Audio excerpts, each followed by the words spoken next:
ଦଶମ ବିଷୟ ମାତୃଭାଷା।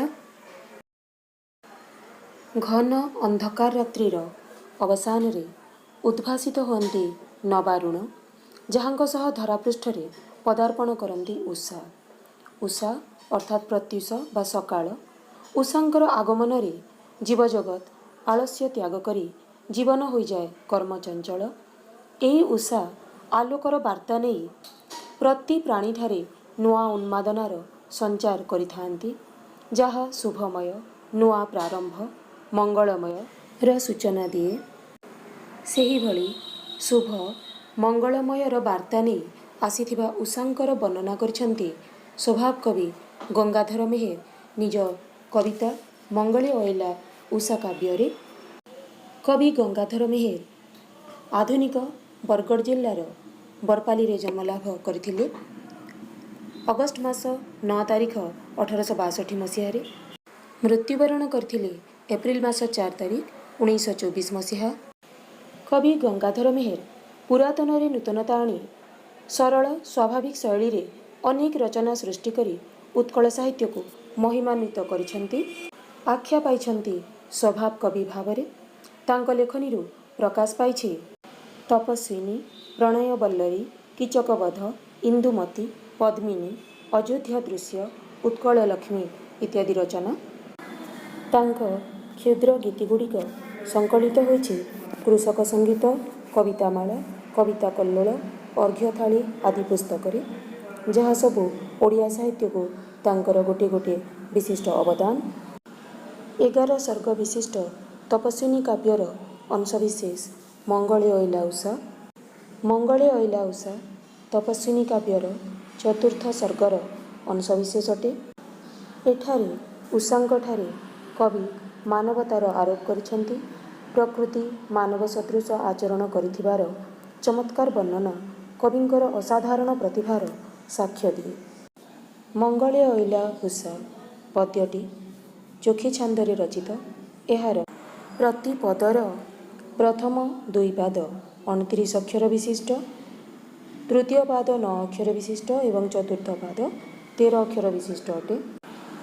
ଶ୍ରୀରାମଙ୍କ ଦ୍ୱାରା ନିର୍ବାସିତା ସତୀ ସୀତା ଦୁଃଖ ଅବସାଦଗ୍ରସ୍ତ ଭାବରେ ଆଶ୍ରୟ ନେଇଛନ୍ତି ଋଷି ବାଲ୍ମୀକିଙ୍କ ଆଶ୍ରମରେ।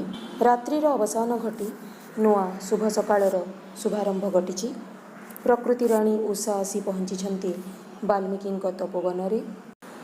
ସୀତାଙ୍କର ସ୍ୱାଗତରେ ପ୍ରକୃତି ରାଣୀ ଯେପରିକି ମାନବ ସଦୃଶ ଆଚରଣ କରିଛନ୍ତି। କବିଙ୍କ ଭାଷାରେ ମଙ୍ଗଳେ ଅଇଲା ଉଷା ବିକଚ ରାଜୀବ ଦୃଶା, ଜାନକୀ ଦର୍ଶନ ତୃଷା ହୃଦୟେ ବହି, କରପଲ୍ଲବେନିହାର ମୁକ୍ତାଧରି ଉପହାର, ସତୀଙ୍କ ବାସ ବାହାର ପ୍ରାଙ୍ଗଣେ ରହି, କଳକଣ୍ଠ କଣ୍ଠେ କହିଲା, ଦରଶନ ଦିଅ ସତୀ ରାତି ପାହିଲା। ବିକଚ ବିକଶିତ ପ୍ରସ୍ଫୁଟିତ, ରାଜୀବ ପଦ୍ମ, ଅରବିନ୍ଦ ନଳିନ କମଳ ସରୋଜ। ବିକଚ ରାଜୀବ ଦୃଶା ଅର୍ଥାତ୍ ବିକଶିତ ପଦ୍ମର ଦୃଷ୍ଟି ବା ଚାହାଣୀ, ବିକଶିତ ପଦ୍ମ ସଦୃଶ ଆଖି, ଜାନକୀ ଜନକ ନନ୍ଦିନୀ ସୀତା, ତୃଷା ତୃଷ୍ଣା, କର ପଲ୍ଲବେ କର ରୂପକ ପଲ୍ଲବରେ ରୂପକ କର୍ମଧାରୟ ସମାସ, ପଲ୍ଲବ କଅଁଳିଆ ପତ୍ର, କର ହାତ ଖଜଣା କରିବା କ୍ରିୟା, ନିହାର ମୁକ୍ତା ନିହାର ରୂପକ ମୁକ୍ତା ଏଠାରେ ମଧ୍ୟ ରୂପକ କର୍ମଧାରୟ ସମାସ, ନିହାର ଶିଶିର। ଶୀତଦିନେ ସକାଳୁ ସକାଳୁ ପତ୍ର ଘାସ ଆଦି ଉପରେ ଶିଶିର ବିନ୍ଦୁ ବା କାକର ବିନ୍ଦୁ ଜଳବିନ୍ଦୁ ଦେଖିବାକୁ ମିଳିଥାଏ। ବାସ ବାସିବା, ବସ୍ତ୍ର ବାସଗୃହ।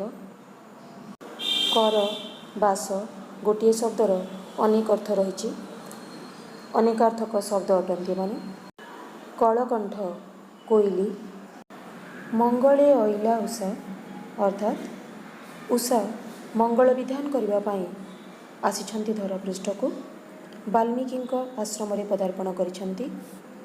ବିକଚ ରାଜୀବ ଦୃଶା ବିକଶିତ ପଦ୍ମ ଫୁଲ ସଦୃଶ ଦୃଷ୍ଟି ନେଇ ସେ ଉପସ୍ଥିତ ହୋଇଛନ୍ତି ବାଲ୍ମୀକିଙ୍କ ତପୋବନରେ। ଅର୍ଥାତ୍ ପଦ୍ମଫୁଲ ଫୁଟିଛି। ପଦ୍ମଫୁଲର ଦୃଷ୍ଟିରେ ସୀତାଙ୍କୁ ଚାହିଁବା ପାଇଁ ପ୍ରକୃତି ରାଣୀ ଅପେକ୍ଷା କରି ରହିଛନ୍ତି। ଜାନକୀ ଦର୍ଶନ ତୃଷା ହୃଦୟେ ବହେ। ପୁଣି ଉଷା ହୃଦୟରେ ଜନକନନ୍ଦିନୀ ଜାନକୀଙ୍କର ଦର୍ଶନ ଅଭିଳାଷର ତୃଷ୍ଣା ନେଇ ସେ ଅପେକ୍ଷା କରିଛନ୍ତି। ସେ ଏକୁଟିଆ ଆସିନାହାନ୍ତି, ସେ ସଙ୍ଗରେ ଉପହାର ମଧ୍ୟ ନେଇ ଆସିଛନ୍ତି। ଯେମିତି ମଣିଷମାନେ ମଧ୍ୟ ଉପହାର ସହିତ ଭେଟ ହୋଇଥାନ୍ତି। କରପଲ୍ଲବେନିହାର ମୁକ୍ତାଧରି ଉପହାର। କରପଲ୍ଲବ କରରୂପକ ପଲ୍ଲବରେ ବା କଅଁଳିଆ ପତ୍ର ଯଦି ପ୍ରକୃତିଙ୍କର ହାତ ହୁଏ, ଉଷାଙ୍କର ହାତ ହୁଏ, ତେବେ ସେଇ କଅଁଳିଆ ପତ୍ର ରୂପକ ହାତରେ ଶିଶିର ରୂପକ ମୁକ୍ତାକୁ ଉପହାର ଭାବରେ ନେଇ ଆସିଛନ୍ତି ବୋଲି କବି ଏଠାରେ ବର୍ଣ୍ଣନା କରିଛନ୍ତି। ଶିଶିର ଜଳକଣା ଉପରେ ଯେତେବେଳେ ସୂର୍ଯ୍ୟରଶ୍ମି ପ୍ରତିଫଳିତ ହୁଏ, ମୁକ୍ତା ସଦୃଶ ସେ ଚକ୍ ଚକ୍ କରିଥାଏ।